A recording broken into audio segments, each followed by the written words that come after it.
ഹം കഹാ തും എന്ന് പറഞ്ഞ സീരിയലിൻ്റെ മലയാളം എക്സ്പ്ലനേഷനാണ് ഈ വീഡിയോയിലൂടെ എക്സ്പ്ലെയിൻ ചെയ്യാൻ പോകുന്നത്. ആദ്യമായി വീഡിയോ കാണുന്നവരാണെങ്കിൽ ഇഷ്ടപ്പെട്ടെങ്കിൽ സബ്സ്ക്രൈബ് ചെയ്ത് സപ്പോർട്ട് ചെയ്യുക, ലൈക്ക് ചെയ്യുക, ഷെയർ ചെയ്യുക. അപ്പോൾ നമുക്ക് എന്തായാലും വീഡിയോയിലേക്ക് അടക്കാം.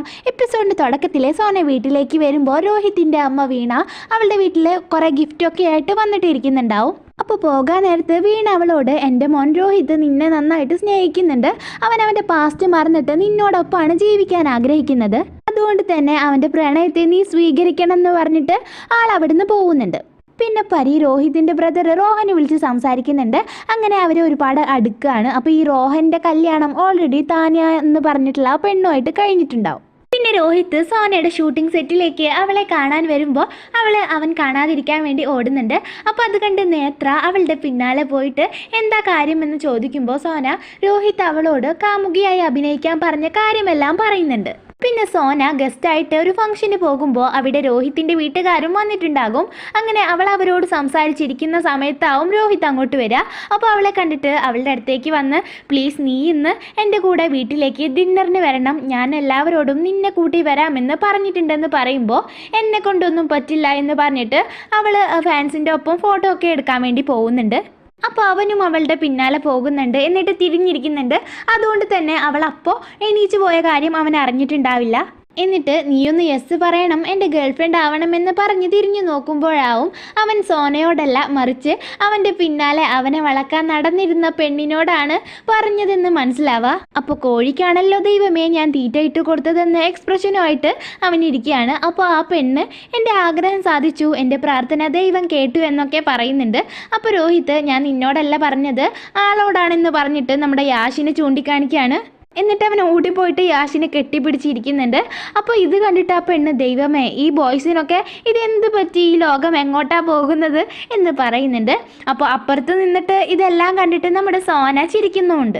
പിന്നെ ലേഡീസ് വാഷ്റൂമിലും സോനയുടെ പിന്നാലെ രോഹിത് വരികയാണ്. ഇത് കണ്ടിട്ട് നിങ്ങൾക്ക് എന്താ ഇവിടെ കാര്യമെന്നെല്ലാം അവൾ ചോദിക്കുന്നുണ്ട്.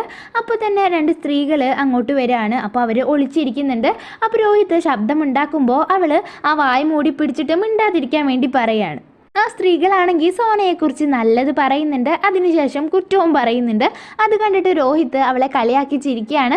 അപ്പം തന്നെ ആ സ്ത്രീകൾ രോഹിത്തിനെ കുറിച്ചും പറയുന്നുണ്ട്, അയാൾക്ക് എന്തോ പ്രോബ്ലം ഉണ്ട്, അതുകൊണ്ടാണ് കല്യാണം കഴിക്കാത്തത് എന്ന് പറയുന്നത് കേട്ട് എനിക്ക് ഒരു പ്രോബ്ലം ഇല്ല എന്ന് ഉറക്കെ അവൻ പറയാൻ വേണ്ടി നോക്കുമ്പോൾ സോന അവൻ്റെ വായ മൂടിയിട്ട് മിണ്ടാതിരുന്നാൽ ഞാൻ ഇന്ന് ഡിന്നറിന് നിങ്ങളുടെ ഒപ്പം വരാമെന്ന് പറയുന്നുണ്ട്. അപ്പോൾ അവൻ മിണ്ടാതെ നല്ല കുട്ടിയായിട്ടൊക്കെ ഇരിക്കുകയാണ്. ആ സീൻ കട്ടായിട്ട് പിന്നെ കാണിക്കുന്നത് അവർ അവിടെ നിന്ന് പുറത്തിറങ്ങിയ ശേഷം ആ വഴി പോകാം ഈ വഴി പോകാം ആൾക്കാർ കാണുമെന്ന് പറഞ്ഞ് പിടിവലി കൂടുന്നതാണ്. ആ സമയത്താണ് വീണ അങ്ങോട്ട് വരുന്നത്. അപ്പോൾ ചിരിച്ചിട്ട് അവരെ കണ്ട് സോ റൊമാൻറ്റിക് ക്യൂട്ട് എന്ന് തനിയെ നിന്ന് പറഞ്ഞിട്ട് അവിടെ നിന്ന് പെട്ടെന്ന് തന്നെ തിരിച്ചു പോവുകയാണ്. അങ്ങനെ സോന അവനോട് എനിക്ക് 3 കണ്ടീഷൻസ് ഉണ്ട്, അതിന് ഓക്കെ ആണെങ്കിൽ മാത്രമേ ഞാൻ ഗേൾ ഫ്രണ്ടായിട്ട് അഭിനയിക്കൂ എന്ന് പറയാണ്. അപ്പോൾ രോഹിത് അതെന്താണെന്ന് ചോദിക്കുമ്പോൾ ഞാൻ 10 ദിവസം മാത്രമേ അങ്ങനെ അഭിനയിക്കൂ, ഇത് നിങ്ങളുടെ ഫാമിലി അല്ലാതെ എൻ്റെ ഫാമിലിയോ മീഡിയക്കാരോ അറിയാൻ വേണ്ടി പാടില്ല, ഇന്ന് മുതൽ പറഞ്ഞ ദിവസം വരെ ഞാൻ പറയുന്നതേ നിങ്ങൾ ചെയ്യാൻ പാടൂ എന്നെല്ലാം അവൾ പറയുന്നുണ്ട്. അപ്പോൾ അവൻ എല്ലാത്തിനും ഓക്കെ, ഇന്ന് രാത്രി നീ അപ്പോൾ വരില്ലേ എന്ന് ചോദിക്കുമ്പോൾ വരാമെന്ന് അവൾ പറയാണ്. അപ്പോൾ രോഹിത് സന്തോഷം കൊണ്ട് അവളെ കെട്ടിപ്പിടിക്കുന്നുണ്ട്. യു ആർ ദ ബെസ്റ്റ് എന്ന് പറയാണ്. കുറച്ച് റൊമാൻറ്റിക് ആയിട്ടുള്ള സീനാണത്. അപ്പോൾ സോനയ്ക്കും ഒരുപാട് സന്തോഷമാവുന്നുണ്ട്. പിന്നെ സുമനോട് സോന രോഹിത്തിൻ്റെ വീട്ടിലേക്ക് ഡിന്നറിന് പോകുന്ന കാര്യം പറയുമ്പോൾ ആൾക്ക് രോഹിത്തിൻ്റെ വീട്ടുകാരെ ഇഷ്ടമല്ലാത്തതുകൊണ്ട് തന്നെ മനസ്സോടെയാണ് പോയിക്കൊള്ളാൻ വേണ്ടി പറയുന്നത്. ആ സീൻ കട്ടായിട്ട് പിന്നെ രോഹിത്തിനോട് സോനാക്ഷിയെ വിളിച്ചുകൊണ്ട് വരാൻ അവൻ്റെ വീട്ടുകാർ പറയുന്നതാണ് കാണിക്കുന്നത്. അങ്ങനെ അവൻ അവളുടെ അടുത്ത് പോയിട്ട് അവളുടെ ഗെറ്റപ്പ് കണ്ടിട്ട് നീ വല്ല സീരിയലിലും അഭിനയിക്കാൻ വന്നതാണോ, ഇത്ര മേക്കപ്പും സാരിയൊക്കെ എടുത്തിട്ട് സിമ്പിൾ ഡ്രസ്സ് മതി എന്ന് പറഞ്ഞിട്ട് ഒരു ഡ്രസ്സ് അവൾക്ക് സെലക്ട് ചെയ്ത് കൊടുക്കുന്നുണ്ട്. എന്നിട്ട് ഓർണമെൻറ്റ്സ് അഴിക്കാൻ അവൾ ബുദ്ധിമുട്ടുന്നത് കണ്ടിട്ട് അവളുടെ അടുത്തേക്ക് പോയിട്ട് അവൻ അവളെ ഹെൽപ്പ് ചെയ്യുന്നുണ്ട്. കുറച്ച് റൊമാൻറ്റിക് ആയിട്ടുള്ള സീനാണത്. അങ്ങനെ അവൾ ഡ്രസ്സ് മാറി വന്നത് കണ്ട് അവൻ അവളെ തന്നെ നോക്കി നിന്നിട്ട് സൂപ്പർ ആയിട്ടുണ്ടെന്ന് പറയുന്നുണ്ട്. അങ്ങനെ എല്ലാവരുടെയും അടുത്തേക്ക് അവളെ കൂട്ടിക്കൊണ്ട് അവൻ പോവുകയാണ്. അങ്ങനെ അവിടെ കർവാ ചൗത്തിൻ്റെ ചടങ്ങുകൾ നടക്കുന്നുണ്ട്. അപ്പോൾ ഈ കർവാ ചൗത്തിനെ കുറിച്ചിട്ട് എല്ലാവർക്കും അറിയാമെന്ന് വിചാരിക്കുന്നു. നോർത്ത് ഇന്ത്യയിൽ നടക്കുന്ന ഒരു സെലിബ്രേഷനാണ്. ഭർത്താക്കന്മാർക്ക് വേണ്ടിയിട്ട് ഭാര്യമാർ വ്രതമൊക്കെ അനുഷ്ഠിച്ചിട്ട് പൂജകളൊക്കെ ചെയ്യുന്ന ഒരു ഇതാണ്. എല്ലാ ഹിന്ദി സീരിയൽസിലും മോസ്റ്റ്ലി കണ്ടുവരുന്നുണ്ട്. അപ്പോൾ നിങ്ങളും കണ്ടിട്ടുണ്ടാവും. അപ്പോൾ ഈ പൂജ ചെയ്യാൻ വേണ്ടിയിട്ട് സോനയോടും വീണ പറയുന്നുണ്ട്. അപ്പോൾ ഇത് നിഷിക്ക് തീരെ ഇഷ്ടപ്പെട്ടിട്ടുണ്ടാവില്ല. സോനയെയും അവളുടെ അമ്മയെയും നിഷിക്ക് വെറുപ്പല്ലേ. അപ്പോൾ അതുകൊണ്ട് പൂജയുടെ താലത്തിലെ വെള്ളം നിഷി വേണമെന്ന് വെച്ച് തട്ടിയിടാണ്. എന്നിട്ട് എല്ലാവരോടും അറിയാതെ പറ്റിയതാണ്, സോറി എന്ന് നിഷി പറയാണ്. അപ്പോൾ സോനയാണെങ്കിൽ മനസ്സിൽ ഞാൻ രക്ഷപ്പെട്ടു എന്ന് പറയുന്നുണ്ട്. അപ്പോൾ അപശകുനം ആയതുകൊണ്ട് തന്നെ ഞാൻ അടുത്ത വർഷം ചെയ്തുകൊള്ളാം എന്ന് അവൾ എല്ലാവരോടും പറഞ്ഞിട്ട് മാറി നിൽക്കുകയാണ്. അതിനുശേഷം ഫുഡ് കഴിക്കുന്ന സമയത്ത് രോഹിത്തിനോടും സോനയോടും മുത്തശ്ശി പരസ്പരം വാരി കൊടുക്കാൻ പറയുന്നുണ്ട്. അപ്പോൾ സോനയുടെ പ്ലേറ്റിലുള്ള ഭക്ഷണമാണെങ്കിൽ രോഹിത്തിന് തീരെ ഇഷ്ടമല്ലാത്തതാവും. അപ്പോൾ സോനയ്ക്ക് അവൻ കൊടുത്തതിന് ശേഷം സോന അതെടുത്ത് അവന് കൊടുക്കുമ്പോൾ എനിക്ക് വേണ്ട, ഞാൻ അതൊന്നും കഴിക്കാറില്ല എന്ന് അവൻ പറയാണ്. അപ്പോൾ എനിക്ക് വേണ്ടി നിങ്ങൾ കഴിക്കണം എന്ന് പറഞ്ഞിട്ട് അവന് കൊടുക്കുമ്പോൾ ഗതികേടുകൊണ്ട് അവനത് കഴിക്കുന്നുണ്ട്.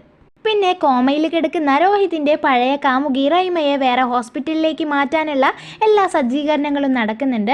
അപ്പോൾ അവളുടെ അമ്മ രോഹിത്താണ് എൻ്റെ മോളുടെ ഈ അവസ്ഥയ്ക്ക് കാരണം, അവനോട് എനിക്ക് വെറുപ്പാണെന്നൊക്കെ പറയുന്നുണ്ട്. ആ സീൻ കട്ടായിട്ട് പിന്നെ രോഹിത്തിൻ്റെ വീട്ടുകാരെല്ലാം കൂടെ ഇരുന്ന് ഗെയിം കളിക്കാമെന്ന് പറയുന്നതാണ് കാണിക്കുന്നത്. രോഹിത്തിനെയും സോനയെയും ഓപ്പോസിറ്റായിട്ട് തിരിച്ചിരുത്തുന്നുണ്ട്. എന്നിട്ട് അവർ ചോദിക്കുന്ന ചോദ്യങ്ങൾക്ക് അവർ രണ്ടുപേരും ഉത്തരം പറയണമെന്നും പറയാണ്. അപ്പോൾ ഫസ്റ്റ് ക്വസ്റ്റ്യൻ, നിങ്ങളിൽ ആർക്കാണ് ഏറ്റവും കൂടുതൽ ദേഷ്യമെന്നാണ് അവർ ചോദിക്കുന്നത്. അപ്പോൾ രോഹിത്ത് അവൾക്കാണ് ഏറ്റവും കൂടുതൽ ദേഷ്യമെന്നും സോന രോഹിത്തിനാണ് ഏറ്റവും കൂടുതൽ ദേഷ്യമെന്നും പറയുന്നുണ്ട്. അങ്ങനെ സെക്കൻഡ് ക്വസ്റ്റ്യൻ, ആർക്കാണ് കൂടുതൽ വാശി എന്ന് ചോദിക്കുമ്പോൾ അതേപോലെ തന്നെയാണ് അവർ രണ്ടുപേരും ഉത്തരം പറയുന്നത്. മൂന്നാമത്തെ ക്വസ്റ്റ്യൻ, തല്ലുകൂടിയാൽ ആരാണ് ആദ്യം വന്ന് സോറി പറഞ്ഞിട്ട് പാച്ചപ്പ് ആവുന്നത് എന്ന് ചോദിക്കുമ്പോൾ സോന അത് രോഹിത്താണെന്നാണ് പറയുന്നത്. അങ്ങനെ അവർ ചോദിക്കുന്ന ലാസ്റ്റ് ക്വസ്റ്റ്യൻ, നിങ്ങളിൽ ആരാണ് ഏറ്റവും കൂടുതൽ സ്നേഹിക്കുന്നത് എന്നാണ്. അത് കേട്ടിട്ട് അവർ കുറച്ച് ചിന്തിച്ച് നിൽക്കുന്നുണ്ട്. എന്നിട്ട് രോഹിത്താണ് കൂടുതൽ സ്നേഹിക്കുന്നതെന്ന് സോനയും സോനയാണ് തന്നെ കൂടുതൽ സ്നേഹിക്കുന്നതെന്ന് രോഹിത്തും പറയുന്നുണ്ട്. എന്നിട്ട് അവർ കുറച്ച് മുഖത്തോട് മുഖമൊക്കെ നോക്കി നിൽക്കുകയാണ്. അങ്ങനെ പരിപാടികളൊക്കെ കഴിഞ്ഞിട്ട് സോനയെ ഡ്രോപ്പ് ചെയ്യാൻ രോഹിത്ത് പോകുന്നുണ്ട്. അങ്ങനെ പോകുന്ന വഴിക്ക് നല്ല ബ്ലോക്കിൽ അവർ പെടുകയാണ്. റൈമയെ കൊണ്ടുപോകുന്ന ആംബുലൻസും ആ ബ്ലോക്കിൽ പെട്ടത് അവർ രണ്ടുപേരും കാണുന്നുണ്ട്. പക്ഷേ റൈമ ആണ് അതിനുള്ളിലുള്ളതെന്ന് രോഹിത്തിനോ സോനയ്ക്കോ അറിയുന്നുണ്ടാവില്ല. അപ്പോൾ അവർ റോഡിലേക്ക് ഇറങ്ങിയിട്ട് ട്രാഫിക് മാറ്റി ആംബുലൻസിനെ കടത്തി വിടുന്നുണ്ട്. സോനാക്ഷി ഇറങ്ങിയിട്ട് അവൻ്റെ ഒപ്പം ഇതെല്ലാം ചെയ്തത് കണ്ടിട്ട് അവൻ ഇമ്പ്രസ്സായി എന്ന് പറയുന്നുണ്ട്. എന്നിട്ട് നീ റൈമയെ പോലെയല്ല, നിങ്ങൾ തമ്മിൽ വളരെ വ്യത്യാസമുണ്ട്, നീ വളരെ കാമാണ്, റൈമയുടെ ഈ അവസ്ഥയ്ക്ക് കാരണം ഞാൻ ചെയ്ത അൺസക്സസ്ഫുൾ ആയിട്ടുള്ള ആ ഓപ്പറേഷൻ ആണെന്നൊക്കെ രോഹിത്ത് പറയുന്നതും കാണിച്ചുകൊണ്ടാണ് ഈ എപ്പിസോഡ് ഇവിടെ അവസാനിക്കുന്നത്. അപ്പോൾ എല്ലാവരും ഒന്ന് കമൻറ്റ് ചെയ്തിട്ട് അഭിപ്രായം അറിയിക്കുക. ഇഷ്ടപ്പെട്ടെങ്കിൽ ലൈക്ക് ചെയ്യുക. തുടർന്നുള്ള വീഡിയോസ് ലഭിക്കാനായിട്ട് ചാനലൊന്ന് സബ്സ്ക്രൈബ് ചെയ്യുക. അപ്പോൾ അടുത്ത വീഡിയോ ആയിട്ട് വീണ്ടും കാണാം.